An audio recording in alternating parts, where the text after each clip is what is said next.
నమస్తే, welcome to Y news. నేను Pushpa. This news sponsors by Shri Krishna enterprises. Railway station ఎదురుగా మా వద్ద అన్ని టీవీలు, ఏసీలు, ఫ్రిడ్జ్లు మరియు అన్ని రకాల ఫర్నిచర్ హోల్సేల్ ధరలకు అమ్మబడును. ఈ కృష్ణ ఎంటర్ప్రైజెస్ కు విచ్చేయండి. రైల్వే స్టేషన్ ఎదురుగా, main road, Tuni. Proprietor Tamarana Satyanarayana. Godavari పుష్కరాలను ప్రతిష్టాత్మకంగా తీసుకున్న ప్రభుత్వం పుష్కర ఏర్పాట్లను పకడ్బందీగా చేస్తోంది. అన్ని శాఖలు సమన్వయంతో పనిచేస్తూ పుష్కర పనులను వేగవంతం చేస్తున్నారు. అఖండ గోదావరి ప్రాజెక్టు ద్వారా గోదావరి పరివాహక ప్రాంతమంతా అభివృద్ధి పరుస్తున్నారు. ఈ నేపథ్యంలో మున్సిపల్ మంత్రి నారాయణ, టూరిజం మంత్రి కందుల దుర్గేష్, ఎమ్మెల్యేలు గోరంట్ల బుచ్చయ్య చౌదరి, ఆదిరెడ్డి శ్రీనివాస, రుడా చైర్మన్ బొడ్డు వెంకటరమణ చౌదరిలతో కలిసి పుష్కర ఘాట్లను పరిశీలించారు. పుష్కర ఏర్పాట్లను మంత్రులు వివరించారు. అందరికీ నమస్కారాలండి. 2027లో జరగబోయే గోదావరి పుష్కరాలకు సంబంధించి గౌరవ ముఖ్యమంత్రి గారు మంత్రులతో ఒక సబ్ కమిటీ వేయడం జరిగింది. ఆ సబ్ కమిటీ అనేక దఫాలు అటు పంచాయతీరాజ్ శాఖ, మున్సిపల్ శాఖ, ఇరిగేషన్ డిపార్ట్మెంటు, పోలీస్ డిపార్ట్మెంటు, అదేవిధంగా ఎండోమెంట్స్ డిపార్ట్మెంటు, ఇట్లా అన్ని శాఖలని R&B అన్ని శాఖలతో సమన్వయంతో కమిటీ ఈరోజు గౌరవ ముఖ్యమంత్రి గారు కూడా 3-4 సార్లు దీనికి రివ్యూ తీసుకోవడం జరిగింది. అయితే ఈరోజు గత 2014-19లో ఎంతో ఘనంగా యాక్చువల్గా పుష్కరాలను చేశాము. అయితే అప్పుడు టైం కేవలం 4 నెలల ముందే వర్క్ స్టార్ట్ చేసాం, కేవలం 4 months ఉంది. అయితే ఈసారి దీనికి 1 year కంటే ముందే దీని మీద ఒక ప్లాన్ స్టార్ట్ అయింది. ఆల్రెడీ స్టార్ట్ చేశారు. ఎండోమెంట్స్ వాళ్ళు అయితే ఆల్మోస్ట్ టెంపుల్స్ అన్నింటినీ వర్క్ స్టార్ట్ చేశారు.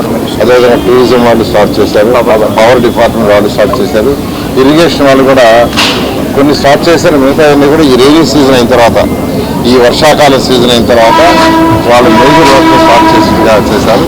త్వరలో R&B వాళ్ళు కూడా యాక్చువల్గా టేకప్ చేస్తున్నారు. ఈ నేపథ్యంలో మున్సిపల్ శాఖలో గత వారం వరకు రావటం జరిగింది. ఇక్కడ ఉన్న ప్రజాప్రతినిధులతో, మంత్రులతో వాళ్ళందరితో డిస్కస్ చేశాను. వారి రిక్వైర్మెంట్ అన్ని డిస్కస్ చేశాను. గౌరవ ముఖ్యమంత్రి గారికి చెప్పడం జరిగింది. 580 కోట్లు ఈరోజు విజయవాడ మున్సిపల్ కార్పొరేషన్లో పుష్కరాలకు సంబంధించి ఏదైతే వర్క్స్, రోడ్లు వైడింగ్ కానీ, రోడ్లు కానీ, వాటర్ కానీ, రాజమండ్రి మున్సిపల్ కార్పొరేషన్కి ఆ యొక్క సివరేజ్ కానీ, స్టామ్ వాటర్ కానీ, డ్రింకింగ్ వాటర్ కానీ, శానిటేషన్ కానీ ఇవన్నీ చేయడం కోసం యాక్చువల్గా ఒక 580 కోట్లు గవర్నర్ ముఖ్యమంత్రి గారు శాంక్షన్ చేయడం జరిగింది. ఆల్రెడీ నేను కమిషనర్ గారికి చెప్పాను, అది కోఆర్డినేట్ చేసుకుని ఇమీడియట్గా టెండర్లు పిలిచి వర్క్ స్టార్ట్ చేయమని. ఈ నేపథ్యంలో ఈరోజు యాక్చువల్గా ఇక్కడికి రావటం, ప్రజాప్రతినిధులతోనూ అధికారులతో యాక్చువల్గా కోటిలింగం ఘాట్ నుంచి ఘాట్లోని యాక్చువల్ పుష్కర ఘాట్ దాకా తిరగటం కొన్ని గమనించాము. ఇవన్నీ కూడా ఇరిగేషన్ శాఖ మంత్రితో, ఎందుకంటే ఎక్కువగా ఇరిగేషన్ శాఖకు సంబంధించింది, వారితో మళ్ళీ కూర్చొని వారిని కూడా రమ్మని వారితో కూర్చొని డిస్కస్ చేసి దాని నుంచి కూడా ముందుకు పోవటం జరుగుతుంది. ఈసారి కనీసం పోయినసారి అయితే 4,80,00,000 సుమారుగా వచ్చారని ఎస్టిమేషన్. ఒకే రోజు 60 లక్షలు వచ్చారని, ఈసారి ఒకే రోజు 1 కోటి దాకా భక్తులు వస్తారని ఎస్టిమేట్ చేస్తారు. దానికి తగ్గట్టుగా సెక్యూరిటీ కావచ్చు, పోలీస్ కావచ్చు, అకామిడేషన్ కావచ్చు, పార్కింగ్ కావచ్చు, ట్రాన్స్పోర్ట్ కావచ్చు, దాని మీద కూడా యాక్చువల్గా గ్రూప్ ఆఫ్ మినిస్టర్ డిస్కస్ చేయడం జరిగింది. శానిటేషన్, ప్రత్యేకంగా శానిటేషన్ అయితే పోయినసారి 8,000 మందిని యాక్చువల్ ఇక్కడ అపాయింట్ చేశారు మున్సిపల్ శాఖ. ఈసారి 15,000 కావాలని, ఆల్రెడీ 15,000 మంది కావాల్సి వస్తుందని శానిటేషన్ సంబంధించి చెప్పడం జరిగింది. పోలీసు 30,000.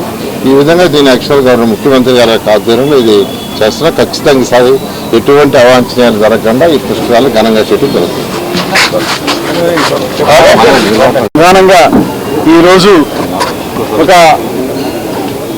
పుష్కరాలకి సంబంధించినటువంటి కార్యక్రమాలు ఎప్పుడు మొదలవుతాయనేటువంటి ఆలోచన అటు ప్రజల్లోనూ ఇటు పాత్రికేయ మిత్రుల్లోనూ కూడా చాలా సందర్భాల్లో కనపడినటువంటి నేపథ్యంలో వరుస పర్యటనలతోటి మున్సిపల్ శాఖ మంత్రులు నారాయణ గారు ప్రభుత్వం యొక్క ఆలోచనల్ని మా ముందు పెడుతూ, అదేవిధంగా ఏ రకంగా ఈ పుష్కరాలు విజయవంతం చేయాలనేటువంటి ఆలోచనతో పర్యటనలు చేస్తూ ఉన్నారు.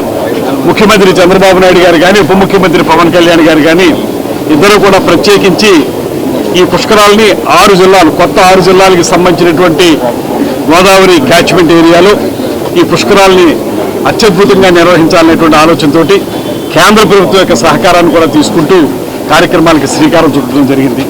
మొన్ననే నారాయణ గారు వచ్చి 500 పైచిలుకు కోట్ల రూపాయలు ఇప్పటికీ శాంక్షన్ చేసినట్టుగా వారు చెప్పిన మీదట ఇవాళ అన్ని కార్యక్రమాలు కూడా వరుసగా జరుగుతూ ఉన్నాయి. మున్సిపల్ కార్పొరేషన్ వారు కూడా ఈ ప్రాంతాన్ని బాగా అభివృద్ధి చేయడానికి చేస్తున్న కృషి, దాంతోపాటు వివిధ విభాగాల వారు టూరిజం శాఖ తీసుకుంటే అఖండ గోదావరి ప్రాజెక్ట్ని ఇంప్లిమెంట్ చేయటం, రేపు పుష్కరాలు వచ్చే నాటికి అది కూడా సర్వాంగ సుందరంగా తయారు కావటం, అదేవిధంగా ఇరిగేషన్ వారు, అదేవిధంగా ఎండోమెంట్స్ వారు, మున్సిపల్ శాఖ వారు, పంచాయతీరాజ్ వారు, అలా మొత్తం అన్ని శాఖల యొక్క ఇంటిగ్రిటీ తోటి అందరం కలిసి ఇంటిగ్రేషన్ తోటి సమీకృతంగా ఒక కాంక్రీట్ వర్క్ చేయాలనేటువంటి ఆలోచనతోటి ముఖ్యమంత్రి గారు ఇప్పటికే మాకు దిశానిర్దేశం చేశారు. అదేవిధంగా ఇప్పుడు వరుస పర్యటనలు చేస్తున్నటువంటి నారాయణ గారు ఎక్కడెక్కడ ఏ లోపాలు ఉన్నాయి, వాటిని ఏ రకంగా అధిగమించాలి, గతంలో ఉన్నటువంటి లోపాలు లేకుండా చూసుకోవడానికి ఏ రకమైన కార్యక్రమాలు నిర్వహించాలి, అటు ట్రాఫిక్ కానీ ఇటు వచ్చేటువంటి భక్తులకి సౌకర్యాలు కల్పించడం కానీ, అదేవిధంగా వారందరికీ కూడా ఒక పవిత్ర స్నానాలు చేసుకునేటువంటి అవకాశం కల్పించడం కానీ, ఇవన్నీ కూడా సమర్థవంతంగా నిర్వహించడానికి వీలుగా ఒక కార్యాచరణ తయారు చేస్తా ఉన్నాం. ఇప్పుడు ఇది అయిన తర్వాత ఈ ఘాట్లు పరిశీలన తర్వాత రివ్యూ మీటింగ్ కూడా ఉంటుంది. మొత్తంగా రాబోయే రోజుల్లో పూర్తి స్థాయిలో ఈ కార్యక్రమాలన్నింటినీ కూడా ఏర్పాటు చేసుకుని ఎక్కడా కూడా తొడతొక్కిడి లేకుండా అందరూ సజావుగా ఈ పుణ్యస్నానాలు ఆచరించే విధంగా చేయడానికి అవసరమైనటువంటి అన్ని కార్యక్రమాలను చేపట్టడానికి ప్రభుత్వం చిత్తశుద్ధితో ఉందనేటువంటి మాటను తెలియజేస్తూ ఈ కార్యక్రమాన్ని ముందుకు తీసుకెళ్తాం. త్వరలోనే రాబోయే రోజుల్లో మంచి పుష్కరాల్ని అద్భుతమైనటువంటి సేఫ్టీతో కూడినటువంటి భద్రతా ప్రమాణాలతో కూడినటువంటి పుష్కరాల్ని నిర్వహించడానికి ఈ రాష్ట్ర ప్రభుత్వం, కూటమి ప్రభుత్వం దీక్షా కంకణబద్ధమై ఉందనేటువంటి మాటని ఈ సందర్భంగా తెలియజేస్తున్నాను. మున్సిపల్ శాఖ మార్చులు, అదేవిధంగా గతంలో పుష్కరాలు నిర్వహించినటువంటి సంపూర్ణమైనటువంటి అనుభవం ఉన్నటువంటి మంత్రివర్యులు శ్రీ నారాయణ గారు, సీనియర్ శాసనసభ్యులు అపారమైన అనుభవం ఉన్నటువంటి శ్రీ బుచ్చ చౌదరి గారు, యువ శాసనసభ్యులు కష్టపడి పనిచేస్తున్నటువంటి శ్రీ ఆదిరెడ్డి శ్రీనివాస్ గారు, అదేవిధంగా భారతీయ జనతా పార్టీ రాష్ట్ర నాయకులు శాసనమండలి సభ్యులు శ్రీ సోము వీర్రాజు గారు, అదేవిధంగా